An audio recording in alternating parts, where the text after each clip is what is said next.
예수의 십자가 곁에는 그 어머니와 이모와 글로바의 아내 마리아와 막달라 마리아가 섰는지라. 예수께서 자기의 어머니와 사랑하시는 제자가 곁에 서 있는 것을 보시고 자기 어머니께 말씀하시되 제자여 보소서 아들이니라 하시고 또 그 제자에게 이르시되 보라 내 어머니라 하시는데 그때부터 그 제자가 자기 집에 모십니다. 아멘. 사랑하기 때문에 모든 제자들이 떠나간 바로 십자가 아랫자리 예수님의 곁에 있었던 것입니다. 주님께서는 바로 자기 앞에 있는 요한에게 너의 어머니라, 자기의 어머니를 가리켜서 너의 어머니라고 이야기합니다. 다 아시다시피 요한과 예수님은 형제지간이 아닙니다. 그럼에도 불구하고 자기의 어머니를 가리켜서 너의 어머니라고 말씀하신 것은 나의 어머니를 너에게 맡긴다. 우리 어머니의 남아있는 여생을 이제 네가 좀 책임져 달라는 요청입니다.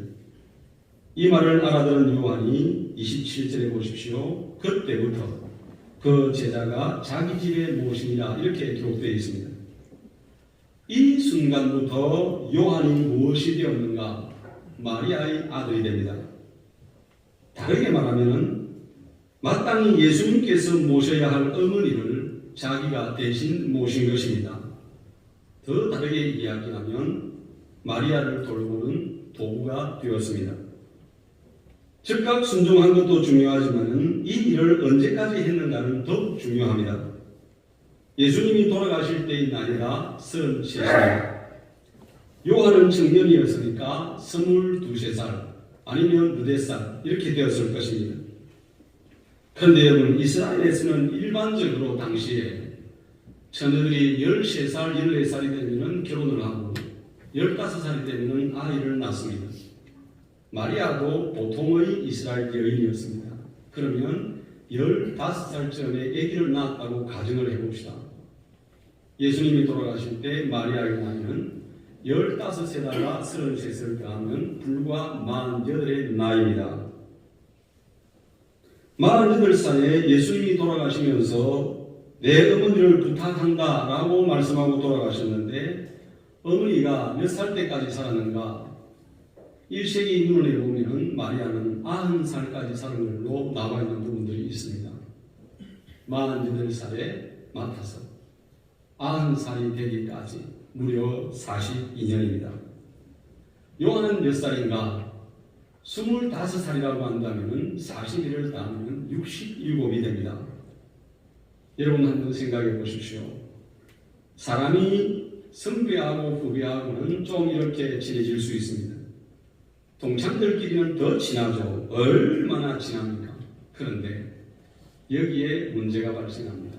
묘하게 동창들 사이에 비교의식이 발생하면 동창은 결코 친밀한 관계가 되지 못합니다.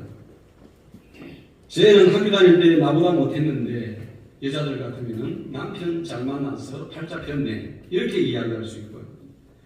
쟤는 나보다 훨씬 더 학교 다닐 때 못한 사람이었는데 어쩌다 좋은 교회에 청빙받아가서 저렇게 잘 나가네. 목사들의 입장에서 보면 그렇게 할 수가 있죠. 그럴 때 사람들은 마치 한 인간을 혹은 한 인격을 껌씹듯이 씹기 시작합니다. 칭찬을 안 해줍니다. 그리고 자존심이 상해서 만나지도 않습니다. 마치 호두껍질을 까듯이 뒷담화를 해대기 시작합니다. 상대를 맞춤으로 자기를 높이려고 하는 못된 심보입니다. 그러면 잘난 사람에게만 그러한가? 결코 아닙니다. 비교의식을 가지고 뒷담화를 까는 사람은 자기보다 못한 사람도 역시 비난합니다. 뭡니까? 못난 것이 그것밖에 못하나 비난하는. 여러분 이걸 요한의 입장에서 한번 생각해 보십시오. 요한은 요한복음을 쓰면서 자기를 가리켜서 예수님께서 사랑하시는 제자 이렇게 표현했습니다. 적어도 요한이 믿기로는 예수님이 자기를 사랑한다는 믿음과 거기에 대한 자긍심이 대단했습니다. 그런데 이 능력 있고 혈기왕성하고 자신감이 충만하며 예수님으로부터 사랑을 받았던 이 요한이 60이 넘기까지 한 일이 뭔가? 할머니 아침 차려드리고 점심 차려드리고 저녁 차리는 일입니다. 빨래해드리고 비 오거나 날씨가 고저면 뼈마디가 쑤시다고 하니까 다리 주물러드리고 어깨 주물러드리는 겁니다. 물론 다른 일들도 했을 거예요. 그러나 어머니, 예수님께서 부탁하신 어머니를 돌보는 일을 결코 소홀히 하지 않았을 것입니다. 이러는 시기에 다른 사람은 뭘 하고 있는지 보십시오. 자기보다 훨씬 못났다고 생각했던 다른 여타의 제자들이 온 세상을 다니면서 교회 지도자가 됩니다. 자기가 예수님을 모시고 있을 때는 족보에도 없던 바울이라는 사람이 갑자기 나는 사도다라고 외치면서 온 구라파를 다니는데 가는 데마다 최소한 예수님을 믿는 사람들에게는 영웅이 됩니다. 모든 스포트라이트가 집중되죠. 그런데 요한은 마리아가 죽을 때까지 뭐 했습니까? 마리아 뒷바라지였습니다. 왜 그랬을까요? 자기에게 주어진 사명이라고 여겼기 때문에 그렇습니다. 예수님이 어머니를 돌보도록 나에게 맡겼기 때문에 나는 마리아를 돌보아야 되는 도구라고 여겼습니다. 중요한 것은 요한이 예수 그리스도 사후 40년, 50년 동안 어머니의 뒷바라지를 해드리는 그 역할을 도구로서 충실히 했기 때문에 나이가 젊어서 목회 현장에 뛰어들었던 베드로나 혹은 마태나 다른 여타의 제자들과는 차원이 다른 인생의 통찰력을 가지게 됩니다. 참는 법을 배우고 인내심과 자제하는 법을 배우고 연약한 사람을 섬기는 법을 배우고 자기의 도움이 필요한 사람에게 도움을 줄 수 있는 사람으로 변화되어 가는 겁니다. 어떻게 보면 허송 세월을 보낸 것 같지만 절대 그렇지 않습니다. 자기에게 맡겨준 일에 최선을 다하는 한 주님이 골로새서에서 말씀하신 것처럼 어떤 일이든지 누구에게든지 죽게 하듯 할 때 그 세월, 그 수고는 절대로 허송 세월을 보낸 것이 아닙니다. 파스칼이 쓴 팡세에 보면은 너 자신을 결코 다른 사람들과 비교하지 말고 네 자신과 비교하라는 말이 나옵니다. 우리는 비교하면서 불행을 자초합니다. 비교에 대한 이행시가 있습니다. 혹시 방송실 준비되어 있습니까? 비교라는 것이 붉은 노로 되어 있습니다. 우리가 다른 사람과 비교할 때 비참해지거나 교만해지거나 두 개 중에 하나입니다. 내보다 나은 사람과 나를 비교하면 비참해지기 거지없습니다. 내보다 못한 사람에게 비교하면 교만해집니다. 비교는 그렇게 되어지는 것입니다. 다음에 한번 넘겨주십시오. 비교할 비자입니다. 다른 사람과 비교할 비자는 비수, 비가 두 개가 합쳐져 있는 단어입니다. 비수라는 말은 여러분들이 이미 잘 알고 있는 것처럼 날카로운 단도라는 뜻을 가지고 있습니다. 무슨 의미입니까? 비교를 하게 될 경우에 날카로운 두 개의 단도, 다르게 이야기하면 비참함이라고 하는 칼과 교만함이라고 하는 칼이 나와 다른 사람의 심장을 도려내고 가죽을 벗겨내듯이 그렇게 사람을 해칠 수 있다는 의미가 되는 것입니다. 사랑하는 동역자 여러분, 비교하려면 여러분 자신과 비교하십시오. 어제의 나와 오늘의 나를 비교하고 처음 예수님을 믿을 때와 지금의 나를 비교해야 됩니다. 처음 목사나 장로로 안수받을 때와 지금의 나를 비교해야 되고 처음 교회를 담임할 때와 지금의 나를 비교해야 되는 것입니다. 더욱 주님의 성품을 닮아가고 있는지, 그래서 깊은 자기의 성찰과 반성을 통해서 더 나은 모습으로 나아가는 것이 생산적인 비교입니다. 이게 이루어져야 됩니다. 보십시오, 여러분. 달은 해하고 비교하지 않습니다. 그래서 해가 지고 없는 밤하늘과 온 세상을 지금도 어른이 비추고 있습니다. 꽃은 나무와 비교하지 않습니다. 그래서 하나님이 처음 창조하셨을 때 그 모습, 그 향기 그대로 꽃은 존재하고 있습니다. 군뱅이와 달팽이는 날랜 노루나 캥거루와 비교하지 않고 자기의 보폭으로 꾸준히 걸어갔기 때문에 그들도 역시 노아의 방주에 들어갈 수 있었습니다. 성경 어디에도 큰 교회와 작은 교회라는 말은 없습니다. 오직 하나님의 교회만 있을 뿐입니다. 세속적인 가치가 교회에 들어와 자리 잡고 있는 모습입니다. 성경 어디에도 교회의 규모를 기준으로 성공한 목회자와 실패한 목회자를 나누지 않습니다. 얼마나 많은 돈을 벌고 얼마나 사회적으로 성공했는지 그리고 연간 드리는 헌금의 액수가 얼마나 되냐를 가지고 성공한 장로와 실패한 장로로 구분할 수도 없습니다. 굳이 성공이란 관점으로 구분한다면 착하고 충성된 종과 악하고 게으른 종의 구분만 있을 뿐입니다. 이건 다른 사람과 비교해서 구분되는 것이 절대로 아닙니다. 오직 자신과의 비교를 통해서만 구분되는 것입니다. 내가 착하고 충성된 종인가 아니면 악하고 게으른 종인가 이 구분만 있을 뿐입니다. 마리아 입장에서 한번 생각해 보십시오. 친아들도 아니면서 예수님과 사제의 정을 맺었다고 예수님과 사제의 정을 맺었다고 평생을 뒷바라지해주고 돌보아주는 요한이 얼마나 고마웠겠습니까? 요한이 마리아를 어머니로 삼은 것처럼 마리아 역시 요한을 아들이라고 여겼고 아들 예수를 바라보듯이 요한을 바라보았을 것입니다.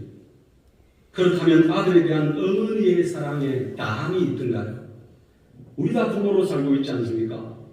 우리의 자녀들을 바라볼 때 우리 사랑이 부족하고 우리의 능력이 부족해서 애타할 뿐이지 줄 수만 있으면 얼마든지 주고 싶은 것이 우리의 사랑이고 할 수만 있으면 얼마든지 하고 싶은 것이 우리의 모습이지 않습니까?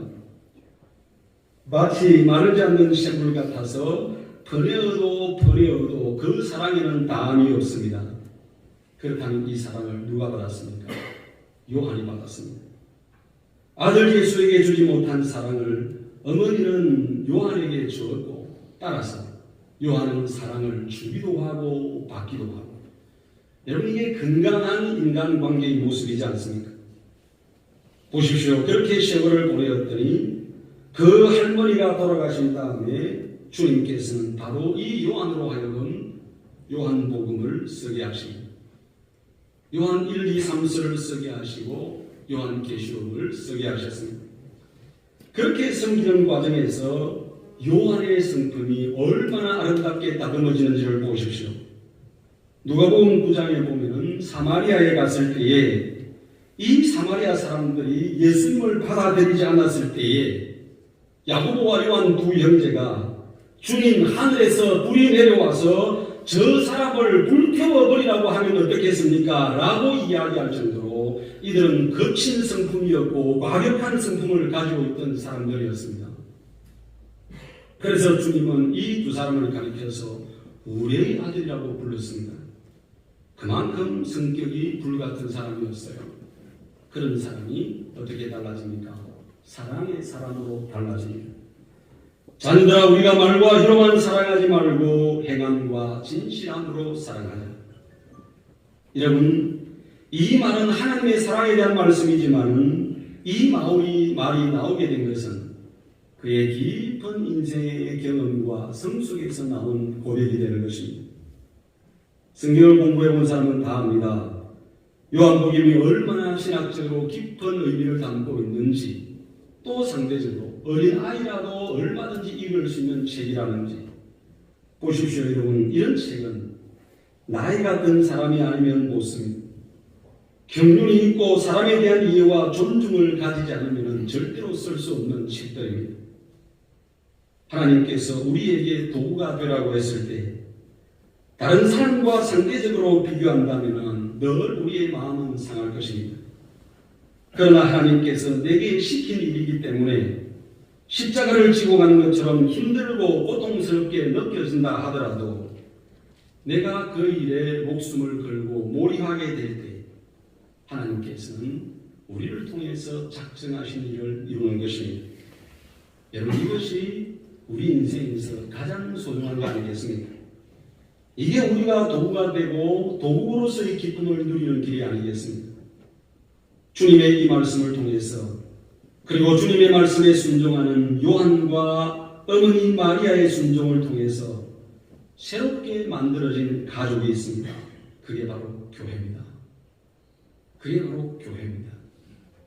교회 공동체가 어떻게 되어야 되는지 바로 요한과 마리아의 모습을 통해서 주님은 우리에게 웅변하고 있는 것입니다. 사랑하는 하나님의 백성 여러분, 동역자 여러분, 내 어머니라고 하신 말씀을 우리는 그렇게 적고 난 뒤에 나에게 사명자로 부르시는 하나님, 그렇게 우리는 들을 수 있었으면 좋겠습니다. 그리고 비교하지 말고 그냥 내게 주어진 자리에서 그저 충성되게 착하게 한 걸음 한 걸음 걸어가다 보면 하나님은 우리를 통해서 이루시기를 원하는 그 일들을 마침내 이루게 될 것입니다. 기도하겠습니다. 고마우신 하나님 감사합니다. 은혜를 베풀어 주셔서 오늘도 저희들을 주님 앞으로 부르시고 50회 정기노회를 하게 하신 것을 감사합니다. 이 노회가 하나님 은혜 가운데 시작되었사오니 모든 과정이 은혜롭고 마침의 순간도 은혜롭도록 하나님께서 축복하여 주시옵소서. 살아계신 예수님 이름으로 기도드리옵나이다.